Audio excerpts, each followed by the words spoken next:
Hello everyone, welcome to this new series. As the title says, I'm gonna train all 151 Pokemon in Generation 1 across Pokémon Red, Blue, and Yellow. Today I'll be training my first team of Pokemon in Pokémon Red and challenging Tutor Jim with it. It's time to train them all. The first Pokemon to join my team for today is Charmander. Pretty appropriate since this is a Pokémon Red playthrough. Charmander is one of 3 starter Pokemon given out by Professor Oak at his lab. And since breeding is not a thing in Generation 1, it's the only Charmander I can get on this save file. As for stats, Charmander is a balanced starter in regards to its offensive stats, with comparable attack and special stats. As a side note, in case you don't know, in Generation 1 the special stat accounted for what is currently special attack and special defense. So think of it as both of those stats combined into one. While Charmander does have the lowest HP and defense stats of the Generation 1 starters, it also has the highest speed stat of the 3. Okay, so my Charmander's first battle was against my rival Squirtle, and for it I chose to follow a simple strategy. Just use Charmander's Scratch until I feint Squirtle with it. Now Scratch has a small advantage over Squirtle's Tackle because it has a base power of 40 and an accuracy of 100%, while Tackle in Generation 1 has 35 base power and 95% accuracy. However, that small advantage was basically negated by Squirtle's high defense, and also by the fact that its very first Tackle was a critical hit, which set Charmander against the ropes for a bit. However, Squirtle then started to spam Tail Whip while Charmander just kept using Scratch. By the way, my second to last Scratch missed, which should not happen. That's actually one of many Generation 1 glitches where 100% accuracy moves still have a 1 in 256 chance of missing. Anyway, Squirtle is beaten, and it's time to move on. To train Charmander, I first go through Route 1 fighting Wild Rattatas and Pidgeys, most of whom are of a lower level, so for the most part, Charmander can take them out with a couple of scratches. It did have a close call against a level 5 Pidgey from which we had to flee, however. After obtaining the Pokédex, we then head to Route 22, where Charmander reaches level 9 and learns Ember, its first Fire-type attack move. The second Pokémon to join my team is a level 3 Spearow. Spearow has really high attack and speed stats, but lackluster HP, defense and special stats. At first I have to switch Spearow and have Charmander beat the wild Pokémon of Route 22 for it, but by level 5 it is able to handle them on its own with Peck, a flying type attack move. The third Pokémon to join my team is a level 3 male Nidoran. Nidoran is only a few points behind Spearow in its attack stat, but has a way lower speed stat. It does make up for it with its decent defense and special stats. Like Spearow, after reaching level 5, Nidoran is able to handle most wild Pokémon of Route 22 on its own, with its only known attack move, Tackle. However, after training for a bit, it learns Horn Attack at level 8, the strongest physical attack at this early stage of the game. With this move, Nidoran's offensive capability greatly increases. With these 2 additional Pokémon, I battle my rival once more. First up, my level 8 Spearow faces off against my rival's level 9 Pidgey. Both are flying-type Pokémon, but only Spearow knows a flying-type attack move, Peck. Pidgey's Gust is actually a normal-type attack move in Generation 1. That means my Spearow's Peck gets to hit harder thanks to the 50% same-type attack move. It seems they are tied at the speed stat, but thankfully my Spearow feints Pidgey with its third Peck before Pidgey can land its third Gust. Next up, my level 8 male Nidoran faces my rival's level 8 Squirtle. Squirtle has learned Bubble, a water-type attack move, but it's not a very strong move. Nidoran knows Leer, a status move that lowers the target's defense stat by 1 stage, so I use it to get Squirtle's high defense stat down by a pinch. And then it's Horn Attack time. This normal-type attack move has a whopping 65 base power, a really strong attack by this generation's standards. It really is impressive how male Nidoran can learn it at such a low level. After 3 hits of Horn Attack, Squirtle is out, and my rival is beaten once again. And so, I move on to Route 2 towards the first dungeon in the game, Viridian Forest. Though its maze is not particularly hard to traverse, In Pokémon Red, one faces an additional challenge.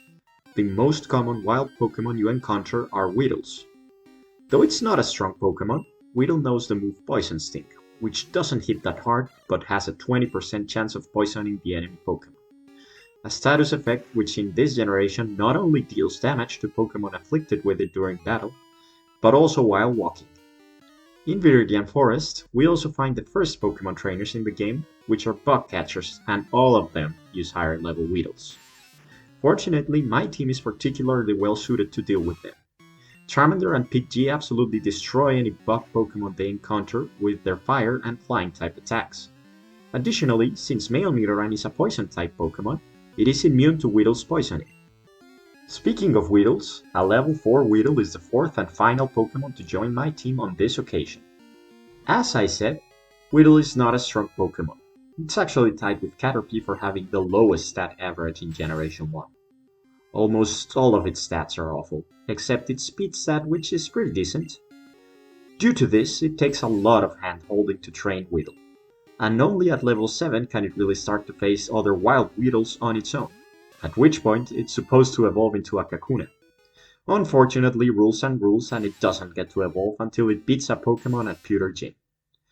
That said, Poison Sting is super effective against the occasional wild Caterpie or Metapod that appear in the forest, so Weedle can take them out with ease.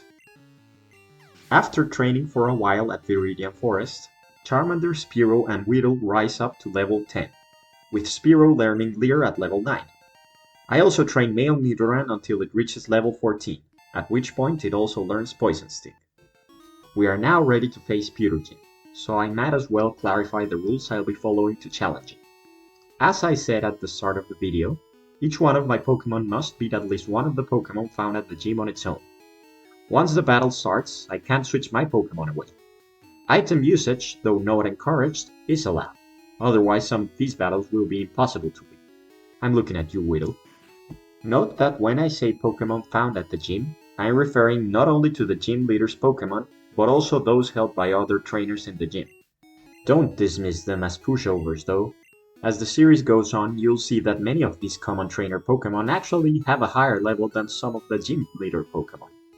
As such, when there are more than 6 Pokémon to battle at a gym, my Pokémon will have to beat the 6 with the highest level, be they gym leader Pokémon or not. For this episode, however, my team only consists of 4 Pokémon because there are only 4 Pokémon at Pewter Gym. And even though this is the first gym in the game, it will prove to be quite challenging. Most of the Pokémon in it have really high defense, and all the attacks my Pokémon know are at a type disadvantage against the Rock type. First up is Junior Trainer, the only other trainer at the gym aside from the gym leader. His first Pokémon is a level 11 Diglett, which my level 10 Spearow will face. Diglett has a speed advantage over Spearow, getting to hit it first with Scratch. However, Spearow's Spec deals way more damage thanks to its high attack stat and same type attack bonus. Spearow's second peck almost knocks out Diglett. Diglett then manages to land a critical hit with Scratch that almost knocks out Spearow, but it's not enough to save itself. A third peck and Diglett is out. Next up, my level 10 Weedle faces Junior Trainer's level 11 Sandshrew, and I will speed the footage for you because this took quite some time. As you saw, Weedle's first Poison Sting managed to poison Sandshrew, so now it's just a matter of not fainting before Sandshrew eventually does. Due to Weedle's poor defensive stats, however, that will require using some potions. Sandshrew scratches hit Weedle hard, and soon it's down to 2 HP, so I use a potion to keep it in the fight. It's not the fanciest strategy, but honestly, Poison Sting is probably the best way to deal with this Sandshrew. Since it knows Sand Attack, Sandshrew progressively lowers the accuracy of any Pokémon it faces, while tanking any physical attacks that manage to hit it with its high defense. But thanks to Poison, it really doesn't matter that Weedle's accuracy gets so low. After 3 more scratches, Weedle is again down to 1 HP, so it's time to use a potion again. Fortunately, this time Sandshrew is in the red, and it's now just a matter of time for Poison to take it out. Despite its accuracy being massively decreased by the many sand attacks, Weedle manages to land one last Poison Sting on Sandshrew. Then the poison does its work and faints Sandshrew, ending the battle. So, Junior Trainer and his 2 Pokémon are beaten. Now it's time to face the gym leader himself, Brock. First up is Brock's level 12 Geodude, which my level 10 Charmander will be facing. Even at a type disadvantage, my Charmander is the only Pokémon in my team capable of beating Geodude, and I'll explain why in short. But first, I have to lower Geodude's attack stat, since its tackles deal more damage than what Charmander can deal against it with Ember. So, I use Charmander Squirrel 3 times in a row, after which its tackles do little damage. And then, Charmander starts hitting it with Ember, actually getting a lucky burn with its first hit. However, Brock has 5 full heals in his inventory, so status effects won't do much good in this battle. Now, the reason why only Charmander can win this battle is because Geodude knows Defense Scroll, which it uses constantly to raise its already high defense. But Geodude's special stat, which is pretty low, remains unchanged, so Charmander's Ember being a special attack actually deals more damage than Geodude's tackle now that I've lowered its attack stat. There are very few special attack moves available at this stage of the game. That said, Ember is probably the best early game special attack move. With its base power of 40, 10% chance of burning the enemy Pokémon and 50% same type attack bonus, I personally feel it gives Charmander the edge over the other starters. After a lucky critical hit, Geodude is in the red, and the following Ember takes it out. Charmander comes out on top with almost half its HP still remaining. And now the final battle. My level 14 male Nidoran faces Brock's ace, his level 14 Onix. Now, male Nidoran is a pretty strong physical attacker, but Onix actually has the second highest defense stat of any Pokémon in this generation. Also, Nidoran's Horn attack is not very effective against the Rock type, due to it being a normal type move. So first up, I use Nidoran's Leer 5 times in a row to lower its defense. Meanwhile, Onix uses Bite, a move which deals double the damage inflicted during the following 2 to 3 turns. But because I abstain from hitting Onix during said turns, the move misses. Then Nidoran hits it with a Horn attack that can now deal a decent damage after all those Leers. However, Onix uses Bite again, and since I had already selected Horn attack, this time it will do quite some damage on Nidoran. Nidoran then hits Onix with a 6th Leer, lowering its defense as far down as it can get with status moves. I then use Poison Sting, which is a bit of a silly move on my part. I think it's only doing 1 HP in damage, but still, that's damage that will be doubled and returned to Nidoran. After Bite hits, Nidoran is left with less than a third of its HP, but after another Horn attack, Onix is also low on HP. Onix uses Bite again, but that now works in my favor. Nidoran gets 2 free hits with Horn attack, taking out Onix before it's able to return damage. And with that, Brock is beaten, and my first team in Pokémon Red has successfully challenged Pewter Gym. Now, before ending this video, I'll rank each of the Pokémon that were a part of my team today. Starting with Charmander, who gets a spot in the A tier. It really is a great starter that can hold up on its own even when being at a type disadvantage at Pewter Gym. Also, its type advantage against Bugs really comes in handy at Viridian Forest. As for Spearow, I'll place it at the B tier. Like Charmander, Spearow is a really strong attacker with type advantage over Bugs, but unlike Charmander, it's a physical attacker, which leaves it at a disadvantage when facing Pewter Gym. That said, Nidoran, who is also a physical attacker, will get a spot at the A tier, because it overcompensates with Horn attack's very high base power.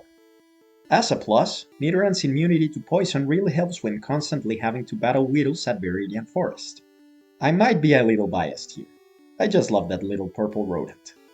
Last, I'm placing Weedle on the D tier. Poor Weedle doesn't have much going for itself, but it can poison enemy Pokémon, while also being immune to poisoning, so that counts for something. So, what do you think? Do you agree with these rankings? Leave a comment down below if you think one of these Pokémon should be ranked higher or lower. And don't forget to subscribe to the channel so you don't miss the next episode, where I'll be training my first team in Pokémon Blue. See you on the next one.